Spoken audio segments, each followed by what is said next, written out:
ዛሬ የፊልጵስዩስን መጽሐፍ አለፍ እያለን ለተወሰኑ ሳምንታቶች ከኔ ጋር እንማራለን። ዛሬ የመጽሐፉን አጠቃላይ ጭብጥ ሐሳቡን ፍሬሙን ሰራላችሁና በዛ ውስጥ አንዳንድ ነገሮች እንከፋፈልና ወደ ሳምንት ይደር እናረጋለን።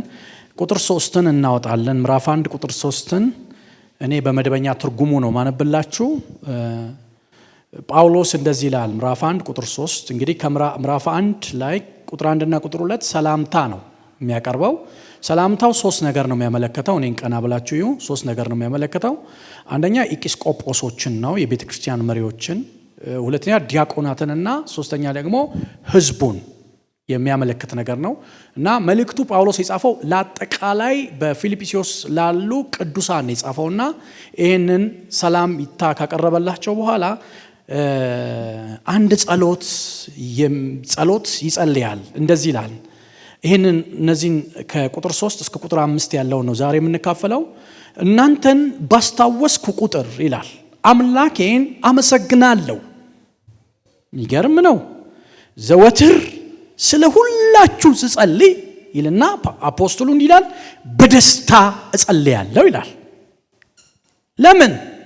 ከመጀመሪያው ቀን አንስቶ እስካሁን ድረስ በወንጌል አገልግሎት ተካፋይ ሆናችኋልና። ኢየሱስ ያድናል። በመደበኛ ትርጉሙ በኤንአይቪ ነው የማነብላችሁ። ቤት ገብታችሁ እናንተን ትበሉ።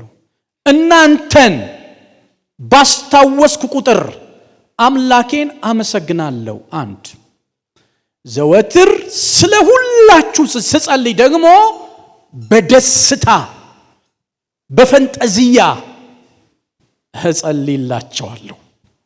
ለምን? ከመጀመሪያው ቀን አንስቶ እስካሁን ድረስ በወንጌል አገልግሎት ተካፋይ ሆናችሁልኛልና እያለ አፖስቶሉ ይህንን ነገር ያቀርባል። እንግዲህ የፊልጵስዩስ መጽሐፍ ሶስት አይነት ምልከታ አለው። የተጀመረበትና የተመሰረተበትን ነግራቸዋለሁ። ከሐዋርያት ሥራ ምዕራፍ 16 ነው የሚጀምረው። ሐዋርያት ሥራ ምዕራፍ 16ን ገብታችሁ ስታነቡ የፊልጵስዩስ ቤተክርስቲያን እንዴት እንደተመሰረተ ታሪኩን በግልጥ ታገኛላችሁ።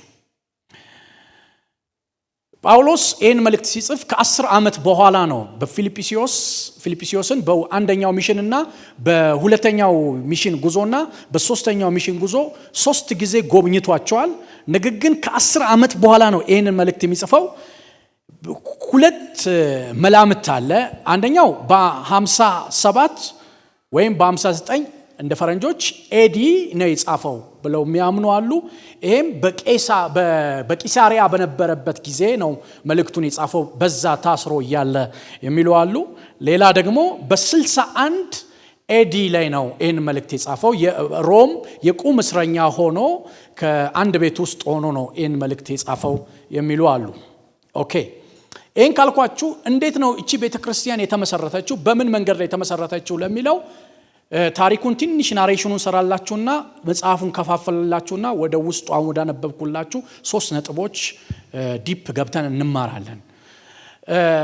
ካያችሁ ምዕራፍ 13 ላይ ሐዋርያት ሥራ ምዕራፍ 13 ላይ ጳውሎስ ጌታ ኢየሱስ ክርስቶስ በብርሃን ከተገናኘው በኋላ ሐረም ምድረ በዳ ተቀምጦ ለ3 ዓመት ከምናምን መጽሐፉን አንብቦ ወደ ኢየሩሳሌም ሲመለስ በበርናባስ አማካኝነት ከሐዋርያቶቹ ጋር ከተቀላቀለ በኋላ የመጀመሪያው ያደረገው ምዕራፍ 13 ላይ የአሕዛብ ቤተክርስቲያን አንጾኪያ መጥቶ ለሃያሌ ቀን ከደቀ መዛሙርቶቹ ጋር እዛው ካሉ አስተማሪዎች እዛው ካሉ ነቢያቶች ጋር ለሃያሌ ቀን ከነሱ ጋር እየጾመ እየጸለየ እያለ አንድ መለኮታዊ ድምጽ ከሰማይ መጣ። ይህ ድምጽ የሰው አይደለም። ይህ ድምጽ የአምላክ ድምጽ ነው የመጣው። ድምጽ ምን አይነት ድምጽ ነው የመጣው? እየጸለዩለት የነበረው ዓለም ተገለጠ በመካከላቸው። ለጠራዋቸው ስራ ጳውሎስንና በርናባስን ለዩልኝ የሚል ድምጽ ወደ ቤተክርስቲያን መጣ። ቤተክርስቲያን የገሃነም ደጆች የማይችሏት፣ እሱ ደግሞ ራስ የሆነባት፣ እሷ ደግሞ ሙላቱ የሆነች ክብርት የሆነች ለራሱ የፊት መጨማደድ እንዳይኖራት እያጠበ እየቀደሰ እያነጻት የሚያቀርባት ክብርት ቤተክርስቲያን በኩል መለኮታዊ የእግዚአብሔር ድምጽ መጣ። ይህም ድምጽ ለስራዬ ለታላቁ ስራዬ ለዩልኝ የሚል የአምላክ ድምጽ መጣ። ቤተክርስቲያን ይህን ድምጽ እንደሰማች ወደ እርምጃ ገባች። ምንድነው የተደረገው? በጳውሎስና በበርናባስ ላይ በቤተክርስቲያን ስልጣንና በመንፈስ ቅዱስ ኃይል እጆቻቸውን ጭነው ጸልየው ሸኟቸው። እነዚህ የቤተክርስቲያን ፍሬዎች ወደ ምድሪቷ ሁሉ ፊት ወጡ። እጅ ተጭኖ በቤተክርስቲያን ስልጣንና በመንፈስ ቅዱስ ኃይል እጅ ተጭነው ተሸኙ። ምዕራፍ 13 ላይ አስገራሚ ነገር ተፈጠረ። ሲገቡ አንድ ተራ ሰው ሆኖ ነው የገቡት። ሲወጡ ግን የከተማ እኩሌታን ይዘው ነው የወጡት። ምክንያቱስ የእግዚአብሔር መንፈስ ከነሱ ጋር ነበር። ኢየሱስ ጌታ ነው። እና 13 ይሄ ሆነ። 14 ላይ ደግሞ በከተማው ጥቂት ሰዎች እስኪቀሩ ድረስ በነ ጳውሎስ ፊት ተቀምጠው የእግዚአብሔርን የማዳን ሥራ ይሰሙ ነበር። እግዚአብሔር በክርስቶስ ኢየሱስ ያደረገውንና የገለጠውን ሥራ ይናገሩ ነበር። የትንሣኤውን ወንጌል በታላቅ ኃይል ይሰብኩ ነበር። 13 እና 14 ይህን ታገኛላችሁ። 15 ላይ ገላትያ ላይ በተፈጠረው ችግር መልስ ለመስጠት የመጀመሪያዊቷ ኤክሊሲያን ቤተክርስቲያን ላይ ሄዱ። 16 ላይ ግን ጳውሎስ ያ ለሥራው የለያቸው የጌታ መንፈስ ያ የእውነት መንፈስ 5 ከተማ ላይ አጀንዳ ይዞ ነበር። ጳውሎስ የክርስቶስን የማዳንን ሥራ ለመናገር፣ በጨለማ ያሉትን ወደ ብርሃን ለመጥራት፣ በሱ ውስጥ ያለውን ተልእኮ ለመፈጸም 5 ከተማ ለመሄድ ፕሮግራም አድርገው ጨርሰው አብረው ካሉት ሚሴንጀሮቹ ጋር እንቅስቃሴ ሊያደርጉ ሲነሱ ያ 13 ላይ የላካቸው መንፈስ 16 ላይ ከለከላቸው። እንዳትሄዱ አላቸው። ወደ 5 ከተማ ነበር መሄድ የፈለጉት። የክርስቶስ መንፈስ ግን ከለከላቸው። ያ የላካቸው መንፈስ፣ ያ የሰደዳቸው መንፈስ፣ ያ መንፈስ ከለከላቸው። ስለዚህ ቁሙ ሲላቸው ቆሞ እያለ በሌሊት ጳውሎስ አንድ ራእይ አየ። እቺ ፊልጵስዩስ ቤተክርስቲያን የተመሰረተችበት ልነግራችሁ ነው። አንድ ራእይ አየ። ምን አይነት ራእይ? ወደ መቄዶንያ የሚረዳን የሚል አንድ ሰው ሲማጸናቸው እርዳታን ሲጠይቅ በራእይ አየ። የእግዚአብሔር ሐሳብ መቄዶንያ ያቺ ከተማ ላይ ያቺ ቤተክርስቲያን ላይ እንደሆነ ጳውሎስ ያቺ ከተማ ላይ እንደሆነ ተረድቶ በፍጥነት ጳውሎስና ሲላስ ወደዛ ከተማ ገቡ። እንግዲህ የቤተክርስቲያኒቷ አመሰራረትን ላሳያችሁ ነው። ወደዛ ከተማ ገቡ። የክርስቶስን የማዳን ሥራ እየተናገሩ እያለ በማንነቷ መጽሐፍ ቅዱስ በሚላት ነው ማወራችሁ። እኔ ሐሳብ አጥቼለት ሳይሆን መጽሐፍ ቅዱስ ነው ያንን ሐሳብ የሰጠው። አንድ ገረድ ሴት ይላታል። ለጌቶች ትርፍ የምታመጣ እቺ ሴት መንፈሱ እሷን ድሃ አድርጓታል። የከተሞቹን ታላላቆች ግን ባለጠጋ የሚያደርግ መንፈስ ነው። አንድ ሴት አርጋችሁ እንዳታስቧት፣ የከተማ ደጅ ነች እቺ ሴት። ጌቶች ትርፍ የሚያገኙባት ጳውሎስንና ሲላስ ላይ ሀያሌ ቀን አስቸገረቻቸው። የጌታን መንገድ የሚያሳያችሁ የልዑልን መንገድ የሚያሳያችሁ የእግዚአብሔር ባሪያዎች እያለ በእኛ ዘመን ቢሆን ኖሮ ፓርትነር ነው የምናደርጋቸው። ጳውሎስ ግን ንግግሩን ሳይሆን ከንግግሩ ጀርባ ያለውን ስፒሪት ተመለከተው፣ ተቸገረባት። ዞር አለና አንተ ክፉ መንፈስ ውጣ አለው። ልክ ሲመታው እኔ የሚገርመኝን ነገር የምነግራችሁ፣ ልክ መንፈሱን ሲመታው የጌቶቹ ትርፍ ተቋረጠ ይላል። እና መቋረጡ አይደለም አወቁ ይላል። የዲዘርን ስፒሪት አላቸው እንዴ! በአጋንንት መንፈስ ነው ብለስት የሆኑት፣ በአጋንንት ስፒሪት ነው። እኛ እኮ መንፈስም ሲመጣብንም ሲሄድም እኮ አናውቅም። እነሱ ግን በክፉ መንፈስ ተይዘው ብልጽግናቸው፣ ገንዘቦቻቸው፣ ደጆቻቸው፣ ሀብቶቻቸው፣ እኔ ነገሮቻቸው በሙሉ በዚህ ሴትዮ ነው የሚመጣው። ጳውሎስ አስወጣው፣ መንፈሱን መታው። ሲቋረጥባቸው ክፉ ሰዎችን አስነስተውባቸው አሳሰሯቸው። ክፉ ሰዎችን አስነስተውባቸው አሳሰሯቸው። በመንፈቀ ሌሊት ግን ይላል። አሁን ቤተክርስቲያኒቷ እንዴት እንደተመሰረተች ላመጣላችሁ ነው።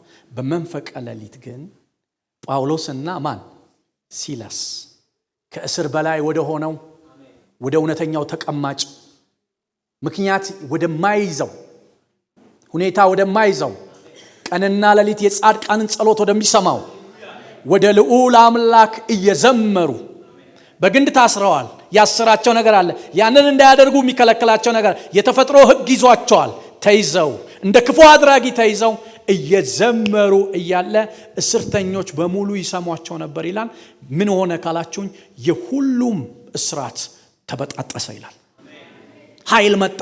መለኮታዊ የእግዚአብሔር ኃይል መጣ። መለኮታዊ የእግዚአብሔር እጅ መጣ። መለኮታዊ እግዚአብሔር ማዳን መጣ። መለኮታዊ እግዚአብሔር ታምራት መጣ። መለኮታዊ እግዚአብሔር ክንድ መጣ። እስራት ሁሉ ብትንትን ወጣ። ወገኖች ስሙኝ፣ እስራት ብቻ አይደለም፣ ደጆች ሁሉ ተከፋፈቱ። መጣ አምላክ፣ መጣ የወጡለት ጌታ፣ መጣ የወጡለት ንጉስ፣ መጣ የወጡለት አባት።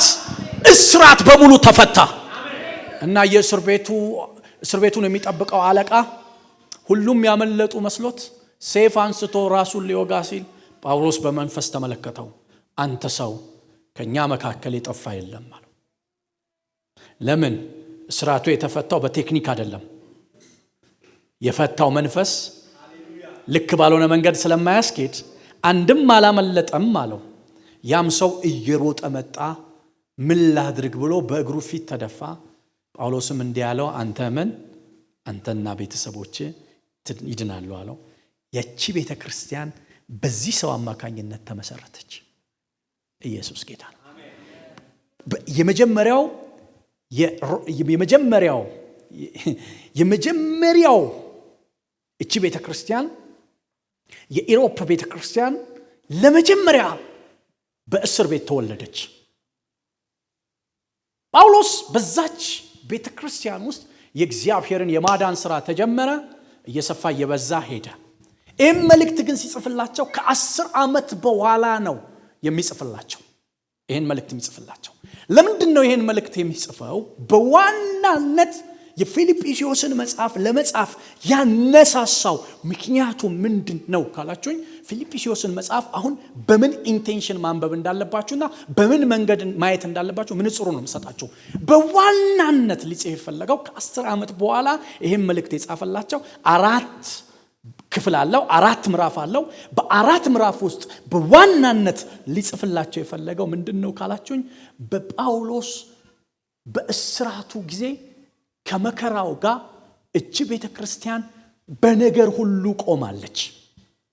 ስለዚህ ቴንኪዩ ለማለት ነው፣ አመሰግናለሁ ለማለት ነው። ታውቃላችሁ ከመጨረሻው ዘመን ምልክቶች አንዱ ምን እንደሆነ ታውቃላችሁ? የሚያስጨንቅ ዘመን እንደሚመጣ ይህንን ወቁ አላለ ጳውሎስ ጢሞቴዎስ ላይ? ሰው አለ ራስ ወዳድ ይሆናል፣ ትምክህተኞች ይልና ቀጥሎ ምን ይላል? የማያመሰግኑ ይላል። ወገኖቼ አለማመስገን በአእምሮ የመበልጸግ ምልክት አይደለም። የመጨረሻው ዘመን ምልክት ቴንኪው ማለት አይችሉም። ማመስገን ልባቸው ማመስገን አይችልም። ጳውሎስ ግን በአፍሮዲጡ በኩል የላኩት ስጦታ ስለደረሰው አመሰግናለሁ ሊላቸው ነው። መልእክቱን ብዕሩን ለመጻፍ የተነሳው ለምንድን ነው? እንዲህ ምላችሁ መሳያችሁ። መጀመሪያ ታዛዥ መሆን ያለብኝ ለስልጣኑ ቃል ነው። እኔ ከቃሉ አልበልጥም፣ ቃሉ ነው ከኔ የሚበልጠው። ኢየሱስ ጌታ ነው። አመሰግናለሁ ሊላቸው ነው። ለዚህ ነው ምን ይላቸዋል? ስጦታችሁ ደርሶኛል ይላቸዋል አይደል የሚለው። የመዓዛ ሽታው ነው በእግዚአብሔር ፊት ምን ይላል? ይቀርባል አለ። አምላኬ እንደ ባለጠግነቱ መጠን በክብር በክርስቶስ ኢየሱስ የሚያስፈልጋችሁን ሁሉ ምን ይበልባችሁ? ይሙላባችሁ ይላቸዋል። ስለዚህ ቴንኪው አመሰግናለሁ ለማለት ቢጽፍም በዛች ቤተክርስቲያን ውስጥ ግን በሁለት ሴቶች በኩል ምዕራፍ 4 ላይ የተፈጠረ አለመግባባት አለ። ጁዲ የምትባልና ሴንቴክ የምትባል ምናልባት በአማርኛው ምን እንደምትባል እነዚህ ሁለት ሴቶች ጋር አለመግባባት ተፈጥሮ ነበርና ጳውሎስ እነዚህን ሁለት ሴቶች አባሯቸው አይደለም ያለው፣ አርቋቸው አርሟቸው ብሏል። ለምን? እነዚህ ሁለት ሴቶች በጣም በጳውሎስ የወንጌል ሥራ ላይ ድጋፍ ነበሩ፣ ሲያግዙት ሲረዱት ነበር። ግን በእነዚህ ሁለት ሴቶች መካከል አለመግባባት ተፈጠረ። ወገኖቼ በሴቶች የተነሳ ጠብ ከባድ ነው። በሴቶች የተነሳ ጠብ ከባድ ነው። ሁልጊዜ ሚስቴ በቃ ተውት ለካ እየተቀረጸ ነው እንደው ተቆርጦ ቢወጣ ነግራችሁ ነበር። በእነሱ የተነሳ ቶሎ መብረድ አለበት።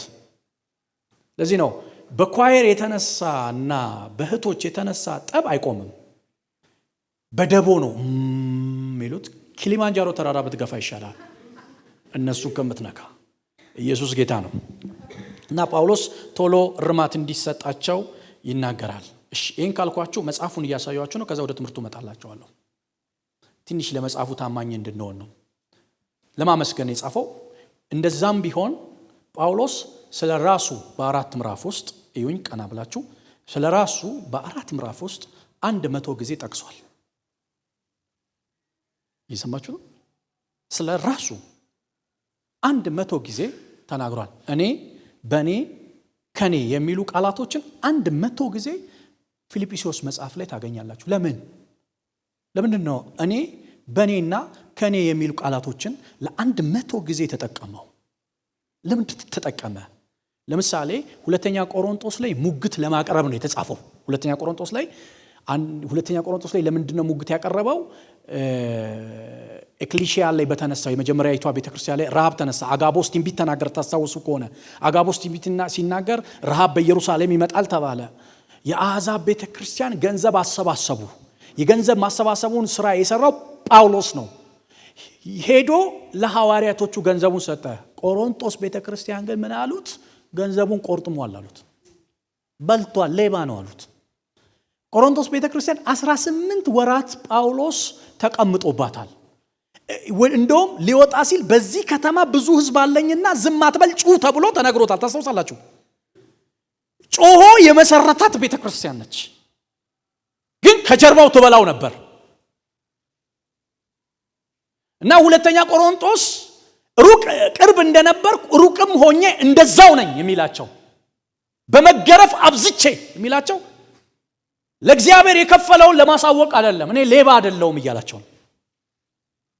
አይሁድ አንድ እስኪቀር ጊዜ ለ44 ጊዜ ወይም 3 ጊዜ መቱኝ የሚለው ይህ ሁሉ የሚያነሳው የሚያቀርበው እነሱ ላቀረቡት ነገር እሱ እንደሌለበት ለመናገር ነው።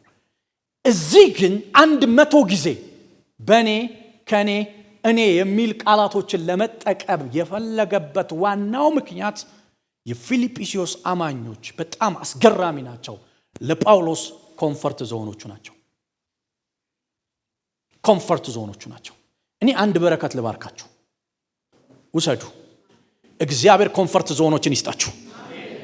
ቃላችሁን የማይመነዝሩባችሁ፣ የሆነ ቀን የማይጠቀሙ፣ ምንም ብትናገሩ በፍቅር የሚሰሟችሁ፣ ሳይታዘቧችሁ የሚኖሯችሁ፣ በመከራችሁ ቀን የሚክዷችሁ ሳይሆን የሚደግፏችሁ፣ እግዚአብሔር እንደ አሮንና እንደ ኦር ሙሴ ሲደክም ልክ እንደደገፉት የሚደግፏችሁ ኮምፈርት ዞኖችን እግዚአብሔር ይስጣችሁ።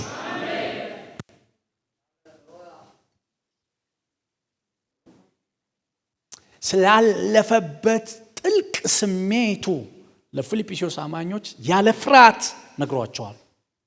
ጥልቅ ስሜቱን እኔ ብዙ ጊዜ ኮሪደር ልማት እየተሰራ ነው። የወንዞች ምንድነው ይባላል? ንገሩኝ እስኪ በኢየሱስ ስም። ሌላ ላይ ትችላላችሁ፣ ይሄን ንገሩኝ እንጂ የወንዝ ዳርቻ ልማት። እሺ ይቅርታ፣ እየተሰራ ነው።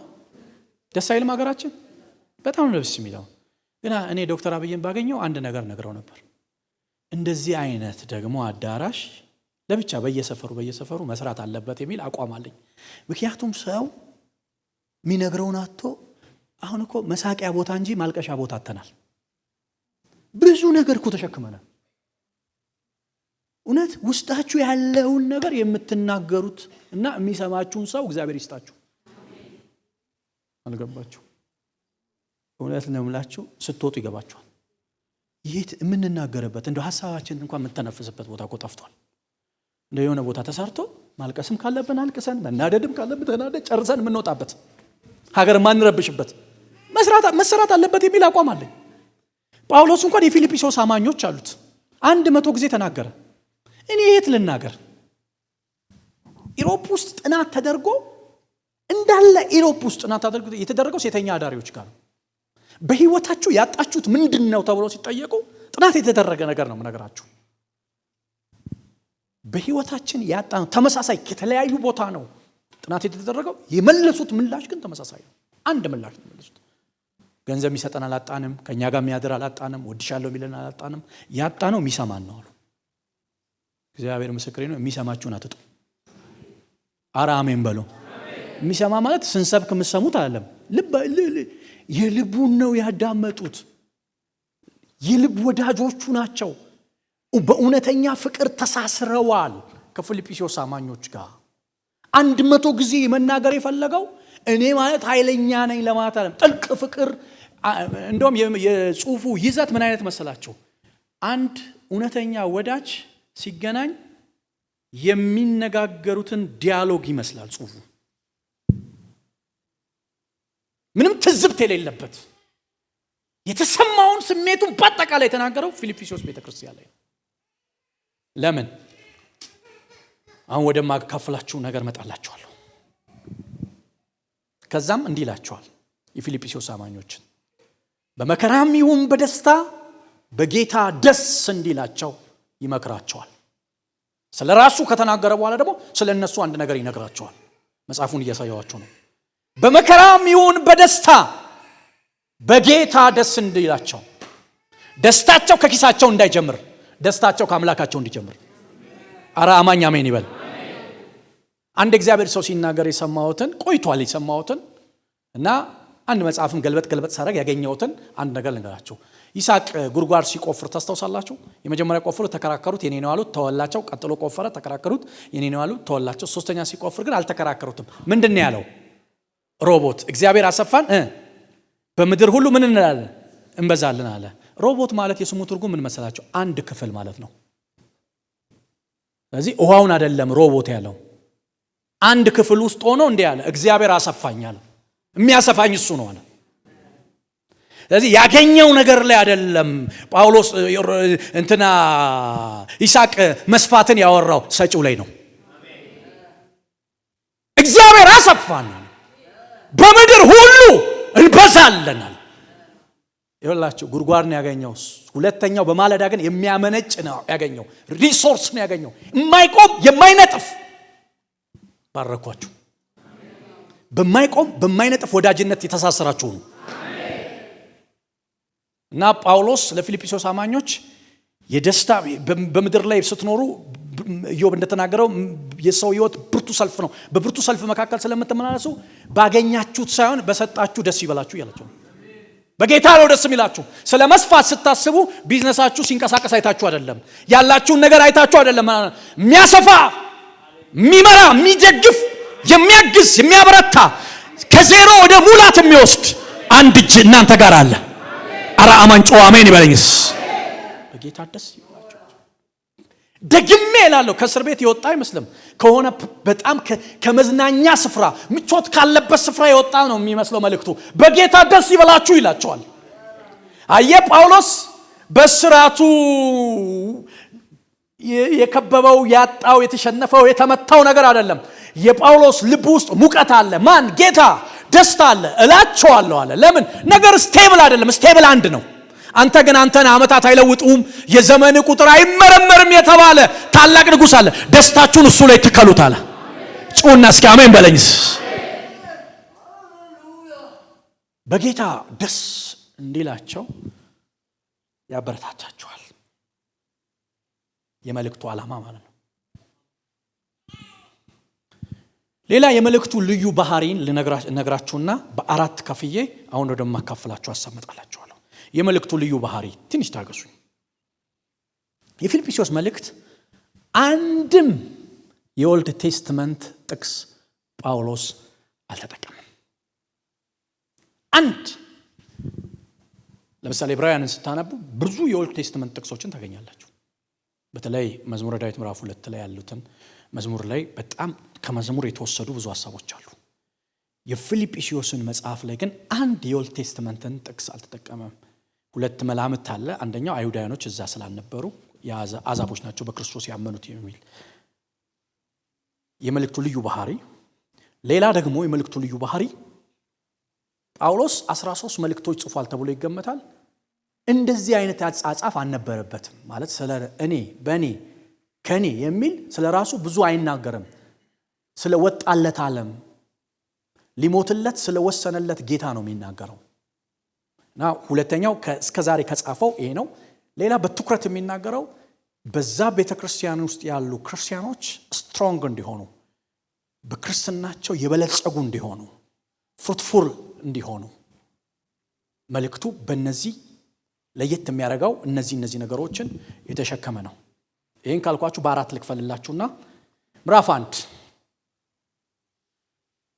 ክርስቶስ ሕይወታችን ነው የሚል ዋና ሐሳብ ምዕራፍ 1 እሱ ሕይወት መሆኑን፣ ለዚህ ነው ጳውሎስ ሞትም ቢሆን ሕይወት ክርስቶስ ለኔ ጥቅሜ ነው የሚል ዋና ሐሳብ ይጽፋል።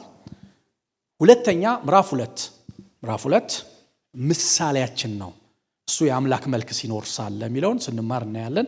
ምሳሌያችን ነው የሚል ይናገራል። ምዕራፍ 3 ክርስቶስ ግባችን ነው ይላል። ብዙዎች የክርስቶስ መስቀል ጠላቶች የሆኑ ይመስለኛል አይደል የሚለው እያለቀስኩ ላለው መጨረሻቸው ጥፋት ነው፣ ሆዳቸው አምላካቸው፣ ክብራቸው በኖራቸው፣ ሐሳባቸው ምድራዊ ነው። እኛ ግን ከላይ የሚመጣ መድኃኒት የሆነው ክርስቶስ ኢየሱስን እንጠባበቃለን። ይሄኛው የማይበሰብሰውን ይለብሳል እያለ ግቡን ይናገራል። ምዕራፍ 3 ስለ ግብ ነው የሚያወራው። ምዕራፍ 4 ኃይላችን ነው ይላል። ይሰማችሁ ነው። ለዚህ ነው ኃይልን በሚሰጠን በክርስቶስ ምን እንላለን? ሁሉን እንችላለን። እንግዲህ መጽሐፉ በዚህ ሐሳብ የተሞላ የታጨቀ ነው። ይህን ካልኳችሁ አሁን ወደ ትምህርቱ 30 ደቂቃ አለኝ። ቶሎ ልምጣላችሁ። እንደዚህ ይላችኋል ወደ አነበብኩላችሁ። እናንተን ባስታወስኩ ቁጥር ይሁን እኔን እናንተን ባስታወስኩ ቁጥር። አሁን በአካል ከነዚህ ሰዎች ጋር የለም ማለት ነው። ይሰውዬ ባስታወስኩ ቁጥር። አንዳንዱ እኮ ስናስታውስ ንዴት ነው የሚያመጡብን፣ ብስጭት ነው የሚያመጡብን። እናንተን ባስታወስኩ ቁጥር ግን እናንተ ወደ ልቤ በመጣችሁ ጊዜ ሁሉ ግን ምስጋና ይበዛልኛል ይላል። እንዲህ አይነት ቅዱሳኖች ይብዙ። መጣብኝ ሳይሆን መጣልኝ የሚባል ምን ማለት መሰላችሁ? ማርያም ወደ ኤልሳቤጥ ስትመጣ ጽንሷ አልዘለለም። ምንድን ነው ያለችው ኤልሳቤጥ? የጌታዬ እናት ወደ እኔ ትመጪ ዘንድ እንዴት ይሆንልኛል አለች። ልክ ድምፅሽን ስሰማ አለቻት መንፈስ ተሞላች፣ ኃይል ተሞላች፣ ክብር ተሞላች። ዝም ያለ ለ6 ወር ዝም ያለ ያልተንቀሳቀሰ ዝም ብሎ የሚገፋ ግን እንቅስቃሴ የማያደርግ ልጅ መምታት የሚጀራው ከ3 ወር ጀምሮ ነው። ምንም አክት የማያደርግ እሷ ግን ትክክለኛዋ ሴት ስትመጣ ግን አክት ማድረግ ጀመረ፣ መንቀሳቀስ ጀመረ። እንዴት ይሆንልኛል? ጳውሎስ እያለ ያለው ይሄ ነው። እናንተን ሳስብ አለ ምስጋና ነው የሚበዛልኝ፣ መዝሙር ይበዛልኛል፣ ጸሎት ይበዛልኛል፣ አምላኬን አመሰግናለሁ አለ። እኔ አፖስትል ነኝ፣ የእግዚአብሔር ሐዋርያ ነኝ፣ የተላኩ ነኝ። ለምድሪቷ ጸልያለሁ፣ ለአካሉ ጸልያለሁ። ወደ እናንተ ግን ፊቴን ሳዞር ጸጸት የለበትም። ጸጸት የሌለበት ሕይወት መለኮት በኢየሱስ በእናንተ ላይ ያብዛ። አመሰግናለሁ አለ። አመሰግናለሁ ማለት እናንተ ባላችሁበት አካባቢ ሁሉ ስለ እናንተ ባሰብኩ ቁጥር ምስጋና ካለኝ ይጨምራል አለ። የምስጋና ሕይወቴ ይበዛል አለ። በሐዘን እናንተን አላስባችሁም። ለምሳሌ ጳውሎስ ሲናገር የናስ አንጥረኛው ዲሞጥሮስ ከፋብኝ አላለም ኤፌሶን ላይ? እግዚአብሔር ግን ቀና ያድርግለትም ብሎ ተናግሯል። በጥፌ የመጣውን አንተ በኖረ ደግሞ በጥፌ የመጣውን አንዱን ደግሞ አንተ በኖረ የተነሰልክ መቃብር እግዚአብሔር ይመታ ዘንድ በፊቴ ነው አለው። ይላችሁ በጳውሎስ ሕይወት ውስጥ በኔጌቲቭም በፖዚቲቭም የሚያስባቸው ሰዎች አሉ። በዋናነት ግን የፊልጵስዩስ አማኞችን ሲያስባቸው ደስታ ይሞላዋል፣ ክብር ይሞላዋል፣ ኃይል ይሞላዋል። ምን የተለየ ነገር አድርገውለት ነው? ምን አይነት ፌቨር ቢሰሩለት ነው? ጳውሎስ ፌቨር አንድ ነገር ይሄ መንገድ የሚያየው እኛ በምናየው መንገድ አይደለም። ይሄ አፖስትል የሚያየው ደስታ ይበዛልኛል አለ። ቀጥሎ ደስታ መብዛት ብቻ ዘወትር ስለ ሁላችሁ ስጸልይ በደስታ ጸልያለሁ። አንድ ቀን እግዚአብሔር የሥራቸውን ይስጥሳል በአምላኬ ፊት አለ። ጽሑፉን ለማሳመር አይደለም። ጳውሎስ የማይሆነውን አይናገርም። ወደ ዋናው ሐሳብ መጣላችኋለሁ። ስንበረከክ በእግዚአብሔር ፊት እናንተን ሳቀርባችሁ፣ በልዑል አምላክ ፊት ሳቀርባችሁ በፍጹም ደስታ ጸልያለሁ አለ። ጸልይላቸው ጸልይላቸው ይለኛል አለ። ምክንያቱም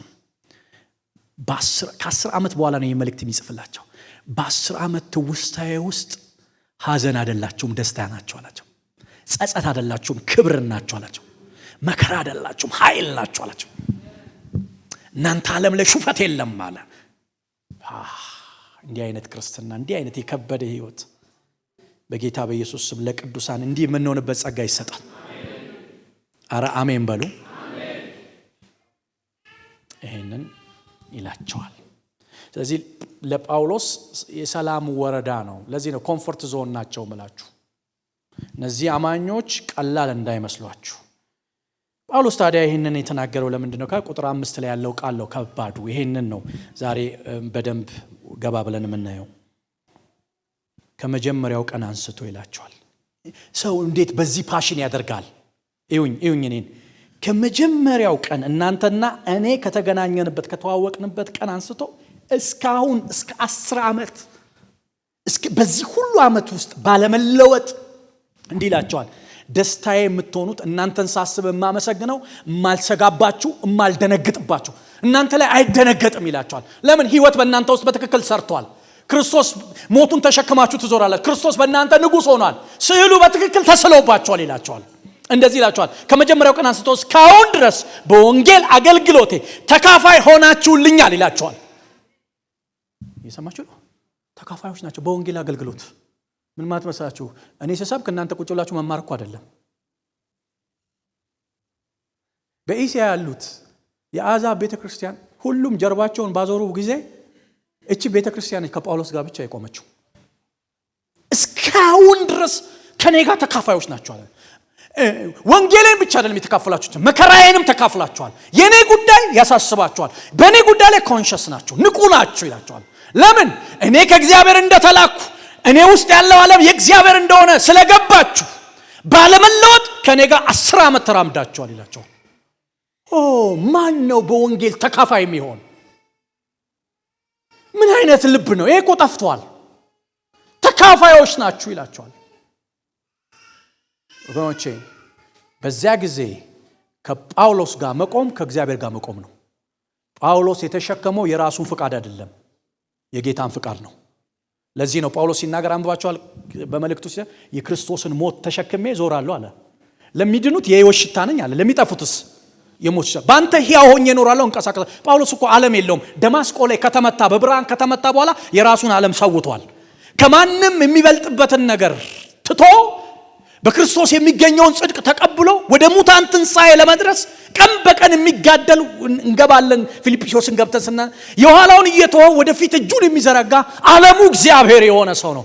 እነዚህ የፊልጵስዩስ አማኞች ግን ተረድተውታል።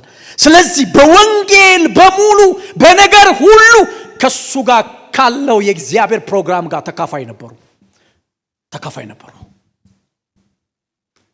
እንዲህ አይነት ሜምበር ይገኛል አሁን? ተካፋይ ሜምበር እንዲህ አይነት እውነተኛ ሳይለወጥ ረጅም የሚራመድ ኖራል። እሺ በወንጌል ተካፋይ ሆናችኋል ይላችኋል። በአጭር አማርኛ ከእግዚአብሔር ፍቃድ ጋር ቆመዋል። የፊልጵስዩስ አማኞች ደስታው የሆኑት እናንተን ሳስብ የማመሰግነው ስጸልይ የምደሰተው ልብስ ስላለበሳችሁኝ ነው አይደለም እያለ ያለው። በእኔ የተጀመረውን የእግዚአብሔርን ዓለም ሌሎቹ ጀርባቸውን ሲሰጡ እናንተ ፊታችሁን ሰጣችኋል። ያላችሁን በሙሉ ከኔ ጋር አድርጋችኋል። በግዴታ ሳይሆን በውድ ነው፣ በውዴታ ነው ያደረጋችሁት እያላቸው ነው የፊልጵስዩስ አማኞች። ተካፋዮች ናችሁ ይላቸዋል። ልባርካችሁ። ከእግዚአብሔር ሐሳብ ጋር የምትካፈሉበት ጸጋ ይፍሰስባችሁ። እስኪ አንድ አማኝ አሜን ይበል። እስኪ አማኝ አሜን ይበል። እስኪ ተካፋይ ናችሁ ይላቸዋል። እኔ ነውኛው ለምንድን ነው ወንድሞቼ ሆይ ብሎ ፖል አንደኛ ቆሮንቶስ ምዕራፍ 10 ላይ ይህንን እንድታውቁ ወዳለሁ አለ። በጣም አደገኛ ቃል ነው ጳውሎስ የሚናገር። ይህንን እንድታውቁ ወዳለሁ። ከግብፅ የወጡት እነማን ነበሩ ይላል። በጣም በጮት ነው የሚናገረው። እስራኤላውያን አልነበሩ ይልና በደመና የተጣመቁት እነማን ናቸው? እነሱ ይላቸዋል።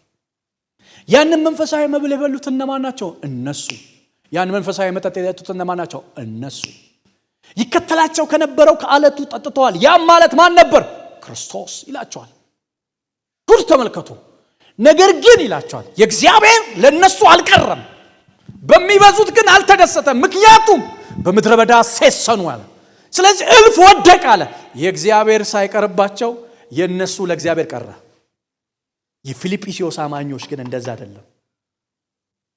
የእግዚአብሔር አልቀረባቸው፣ የነሱም አልቀረም። ከእግዚአብሔር ሐሳብ ጋር ቆሙ። በዘመን ሁሉ ከእግዚአብሔር ሐሳብ ጋር የምትቆሙበት ጸጋ ይሰጣችሁ። እስኪ ከመጽሐፍ ሮጥ ብለን መጽሐፍ ውስጥ ከፊልጵስዩስ ብቻ ሳይሆን መጽሐፍ ውስጥ ሮጥ ከእግዚአብሔር ሐሳብ ጋር የቆሙትን አንዳንድ ሰዎችን ላሳያችሁ። ከእግዚአብሔር ሐሳብ ጋር መቆም፣ ከእግዚአብሔር እቅድ ጋር መቆም፣ ከቤተ ክርስቲያን ጋር መቆም፣ ከአካሉ ጋር መቆም፣ ከእግዚአብሔር ሥራ ጋር መቆም መባረክ ነው። ብልና ሌባ በማይሰርቀው መዝገብን በሰማይ ማኖር ነው። ከእግዚአብሔር ሐሳብ ጋር መቆም፣ ከእግዚአብሔራዊ ሐሳብ ጋር መቆም።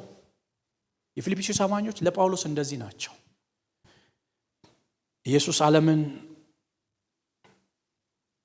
በመውደዱ ራሱን ለዓለም እንደሰዋ ጳውሎስ ደግሞ ለፊልጵስዩስ ሰዎች ያላነሰ ፍቅር ነበረው። ምክንያቱም በነገር ሁሉ ከሱ ጋር በወንጌል ተካፍለዋል። ጳውሎስ የሚያመው ህመም ያማቸዋል። ጳውሎስ የሚደሰተው ደስታ። ስለዚህ አንድ ጳውሎስን አይደለም የሚያስቡት፣ በምድር ሁሉ ፊት የተዘረጋውን የእግዚአብሔርን ፕሮግራም በሱ ሴንስ ያደርጋሉ። ለዛ ፕሮግራም ሰሚት አድርገዋል። መባረክ ነው ይሄ፣ መባረክ ነው ይሄ። ቆይ ልንገራችሁ፣ መጽሐፍ ቅዱስ ላይ በኤልሳ ዘመንና በዳዊት ዘመን ሁለት ሰዎችን አሳያችኋለሁ። ከኤልያስ በኋላ የተተካው ኤልሳ ነው። ኤልሳ ተተክቶ ሲጀምር አስደነገጡት። ታስታውሱ ከሆነ ኤልሳ መላጣን አውጣ አሉት። እንደው መሃል ላይ ሆነ ቢያስደነግጡ ጥሩ እኮ ነው። አልተባበሩትም። በእግዚአብሔር የተቀባውን ጌታህን ካንተ ሊወስድ ነው ያሉትን የሆኑ ፈላዎች ሲመጣ የእግዚአብሔርን ዓለም ተሸክሞ ሲንቀሳቀስ ኤልሳ መላጣን አውጣ አለ። ወገኖቼ ረገማቸው ይላል። ድብ ከምድር ወጣ ይላል። ድብ ወጣና በላቸው ይላል። እንዴ ፓላስታይን ምድር እኮ በረሃ ነው። ድብ መኖር ያለበት በረዶ ነው። ኬት መጣ? እኔ ከምድር ወጥቶ ነው ነው። ለድብ የሚያመች አይደለም። እዛ ሂዱ ጂኦግራፊካል አቀማመጡን አጥኑት። ወጣና በላቸው። ነገር ግን በዚያ ጊዜ የተገለጠው የእግዚአብሔር ሐሳብ በኤልሳ ነበር። አንድ ሱናማይት ሴት ታስታውሳላችሁ? ምዕራፍ 4 ሁለተኛ ነገሥት ምዕራፍ 4 ላይ አስገራሚ ሴት አለች። ሱናማይት ሴት ነች። ታላቅ ሴት ነች። እሱ ላይ ካለው ዓለም ጋር ተባበረች። የመጀመሪያ ያደረገችው ይሄ እግዚአብሔር ሰው ከቆርኔሌዎስ ተራራ እየወረደ ለእስራኤል መልእክት ያመጣል። የእግዚአብሔርን ስራ ይሰራል። የእግዚአብሔርን ሐሳብ ይፈጽማል። እስራኤል በሙሉ መልእክቱን ይቀበላል፣ እሱን አይፈልጉትም። መልእክቱን ይቀበላል፣ እሱን አይፈልጉትም። መልእክቱን ይቀበላል፣ እሱን አይፈልጉትም። ከዛ ባሏን እንዲህ አለችው። ይህ በጣም የሚገርም ንግግሯ ነው። የሚገርም ይህ ቅዱስ የእግዚአብሔር ሰው ነው ያለችው። ሆሊ ነው ያለችው። ቅዱስ የእግዚአብሔር ሰው በሰፈራችን ያልፋል አለችው። ስለዚህ ፍቃድ ከሆነ ሲመጣ ወደ ቤታችን እንዲገባ እናርገዋለች። እንተባበር እሱ ላይ ካለው ዓለም ጋር የእግዚአብሔርን ስራ እናግዛለች። ከእግዚአብሔር ነገር ጋር እንቁም አለች። የተባረኩ ሰዎች እነማን እንደተቀላቸው ልባቸው በእግዚአብሔር ነገር ላይ ጠንካራ ያልሆኑ። አሜን። እስኪ አሜን በሉ። እንደዚህ አይነት ሰዎች የተባረኩ ናቸው። እቺ የተባረከች ሴት ይሄን የምታስበው ይወላችሁ ፊናና መጣበታለሁ የወለደች የሐና ጣውንቷ የወለደችው ስንት ነው? 10 አይደለ?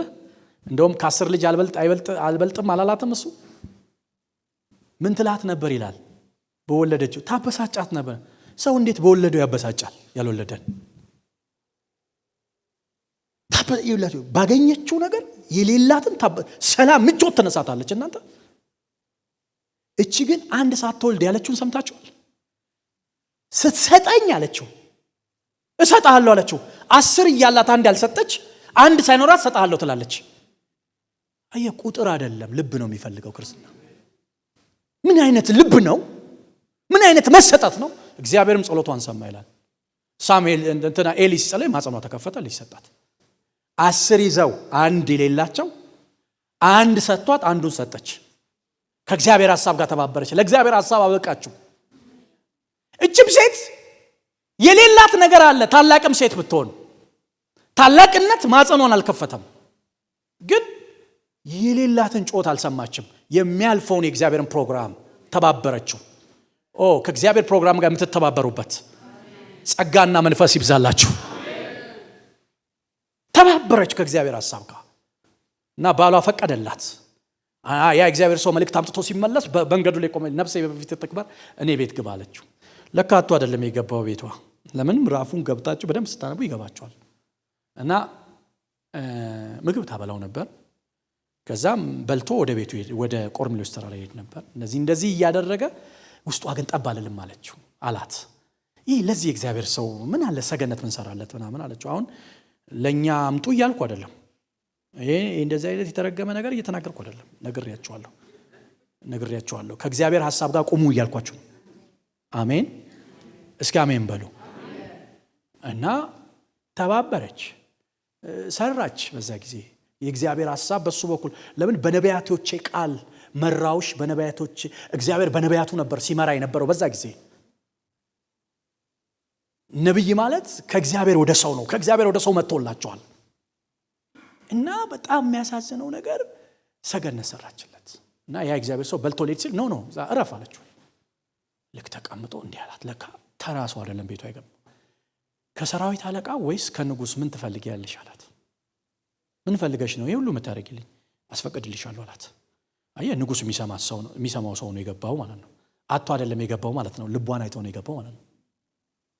ሲላት እንዲህ አለችው፣ እኔ ታላቅ ነኝ አለችው። ምንም አስቤ አይደለም። አንተ ላይ ያለው ዓለም ግን ሪል ስለሆነ አንተ ላይ ያለ ካንተ ዓለም ጋር መተባበር አለብኝ አለችው። ያንን የእግዚአብሔርን ፕሮግራም ማገዝ አለብኝ፣ መቆም አለብኝ። ቢያንስ እቺ ትንሽ ነገር በማድረግ ከዚህ እግዚአብሔር ሐሳብ ጋር መቆም አለብኝ።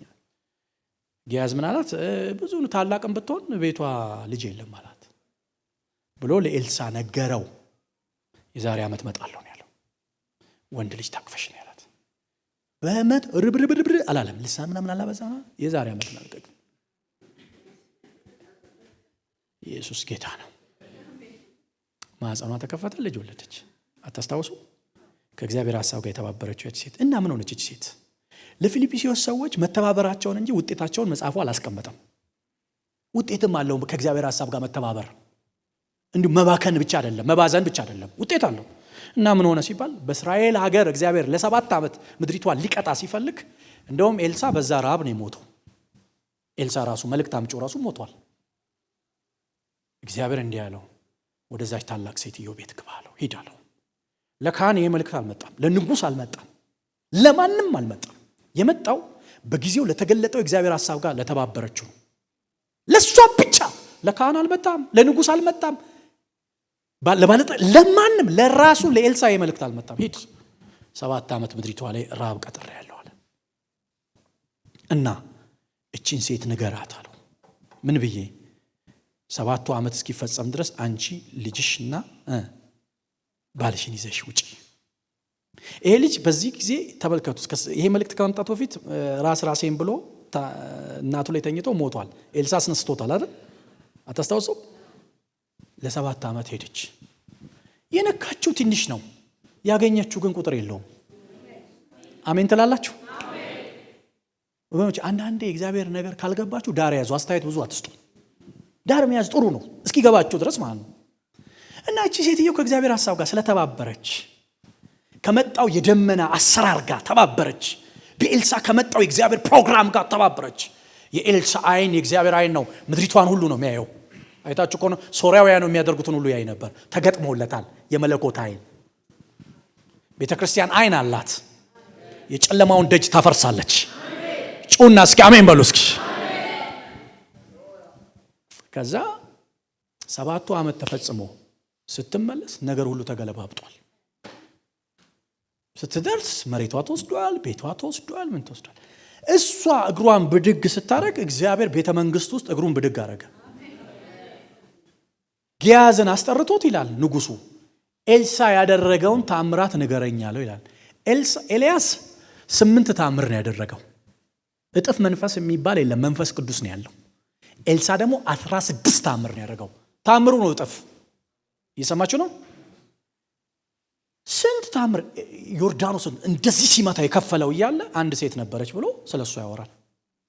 ያንተ ታይም ሲሆን እኮ ደመና እኮ ያንተን ቤት ሊሰራ ሲፈልግ የከባበደ እያለ ያንተ ይደምቃል።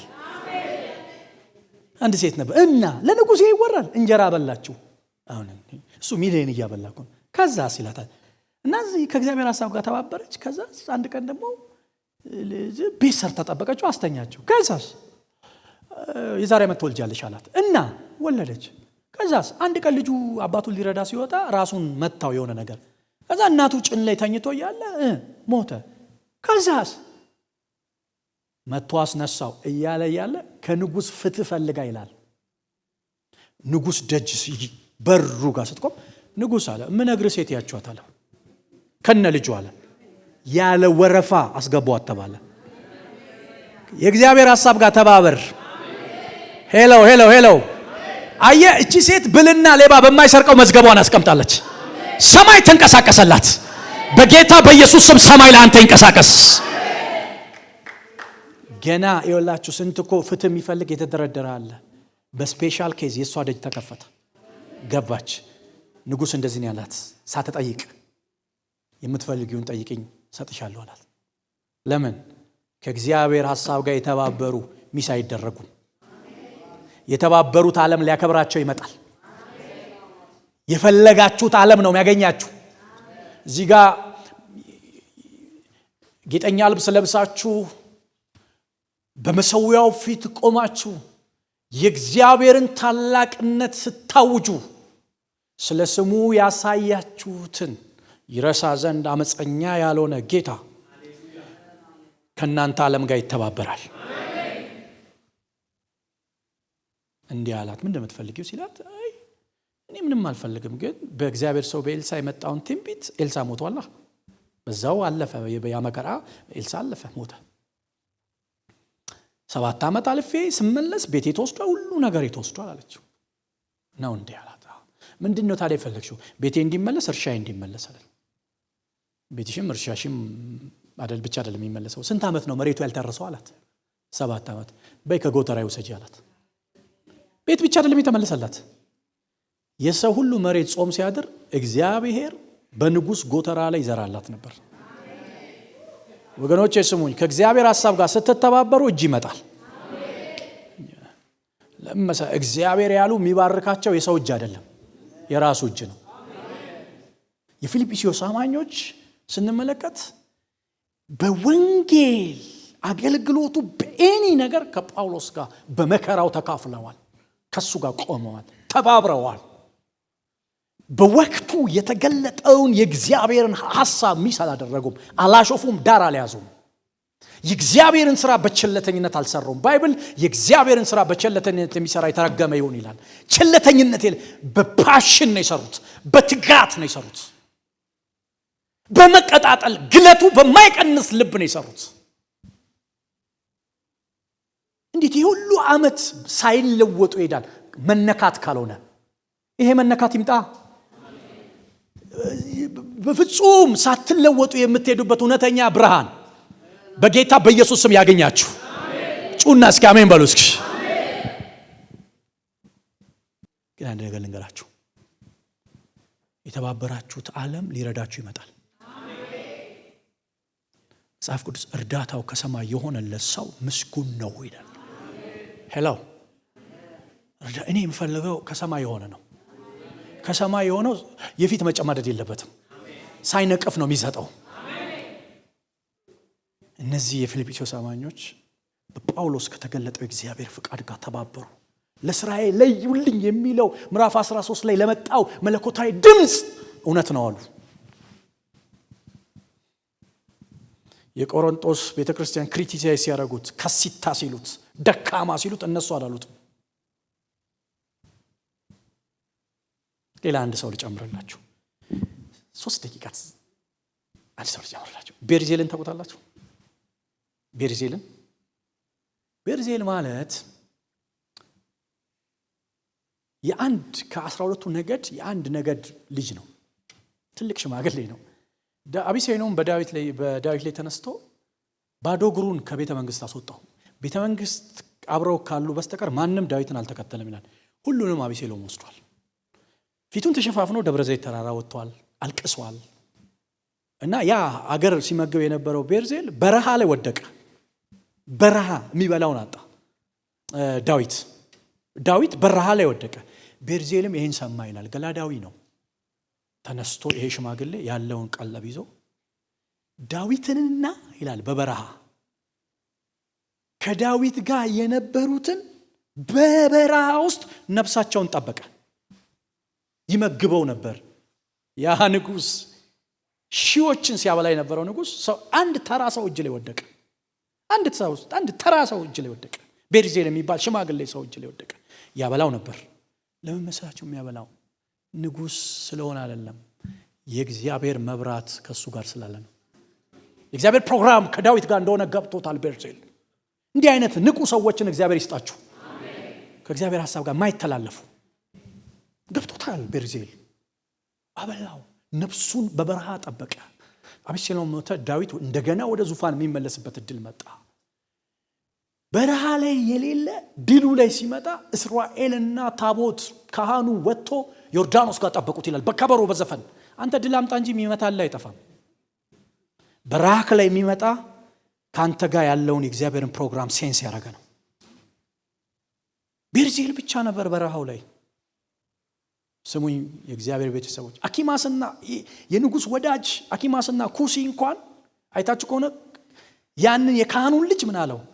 ወሬ እየሰማ ከአቢሴሎም አምጣና ንገረኝ አለው። የካህኑ ልጅ በፍጹም በረሃ ላይ ሄዶ አንድም ነገር አልነገረው። ምክንያቱም ድል ከዳዊት እጅ ወጥቷል ግን ብሎ ቤርዜል አልተመለሰም። ነፍሱን በበረሃ ሲጠብቅ ነበር። ወደ እስራኤል የሚመለስበት ቀን ደረሰ። ልክ ዮርዳኖስ ጋር ሲደርስ በከበሮ በዘፈን ተቀበሉት። ዳዊት ይሁን ብዙ ኪሎ ሜትር ሄደ። ሙቀቱ፣ ጫጫታው፣ ጮቱ ዞር ሲል ቤርዜል የለም። እንደገና ተመለሰ። ምን ነው ወዳጅ አለው? በመከራ ቀን በበረሃ ነፍሴን አኑረ ሕይወቴን ጠብቀ በደስታዬ ቀን የንጉስን መጠጥና በንጉስ ማዕድ ላይ ተቀምጠ መብላት ሲገባ ምን ነቆም ካለው የቤርዜል መልስ ይባርከኛል። እኔ እሱን አስቤ አይደለም ማለት እኔ አንተ ምትለውን አስቤ አይደለም። አንተን በበረሃ ነፍስን የጠበቁት የእግዚአብሔር ፕሮግራም ባንተ ስላለ ነው። አንተ ከምታደርገው ነገር ጋር አይደለም። እኔ እንካ ልቀበል አይደለም። ንገር እንደውም ባጭሩ ይቆረጥልሃለሁ። ምላሴ ምግብ አይለይም አለው። አርጅቻለሁ ምላሴ ምግብ አይለይም አለው። ግን በወቅቱ የተገለጠውን የእግዚአብሔርን ሐሳብ ጠብቄያለሁ አለ። ከዛ ሐሳብ ጋር ሄጃለሁ አለ። ከእግዚአብሔር ፕሮግራም ጋር አብሬ ተጉዣለሁ አለ። የሚከፈለውን ዋጋ ከፍያለሁ አለ። እምቢ አለው። ወደ ሀገሩ ይሄ የእግዚአብሔር ሰው ሄደ። ዳዊት ወደ ንግስናው ተመለሰ። ዳዊት አንድ ቀን ሳይጠይቀው ይሄ ሰው ሞተ። እንዲጠይቀው አልነበረም ያደረገው። የእግዚአብሔርን ፕሮግራም ከማቆየት አንጻር ነው። በእናንተ ዘመን የእግዚአብሔር ፕሮግራም አይበላሽ። እውነተኛው መልክ አይበላሽ። ወንጌል አይበላሽ። ወንጌልን የሚያቆዩ ትውልዶች እዚህ ቤት ይወለዱ። እንደ ፊልጵስዩስ ቤተክርስቲያን ለወንጌል የሚጮሁ ከወንጌል ጋር የሚቆሙ ትክክለኛ ዋጋ የሚከፍሉ ሰራዊቶች በዚህ ቤት ይወለዱ። ከዛ ሳትሉ ቤርዜል ሞተ። ዳዊት አልቀበረው። ያ ፌቨር የሰራለትን አልቀበረው። በፍጹም ቤርዜል እናስበው አይደለም ያደረገው፣ የእግዚአብሔርን ፕሮግራም ለማድረግ ነው። ዳዊት ደግሞ የሚሞትበት ቀን ደረሰ። ሲደርስ ልጁ ሰለሞንን ጠራው። አንድ ነገር አለው። ልጄ ሰለሞን አሁን ኮማንድ ልሰጥ ነው፣ ወደ ምድር ሁሉ ፊት የሚሄድበት ጊዜ ደርሷል አለው። ግን አንድ ትእዛዝ እሰጥሃለሁ አለው። የቄጦራ ልጆች ታውቃለህ? አዎ። ኢዮአብና አቢሳ? አዎ።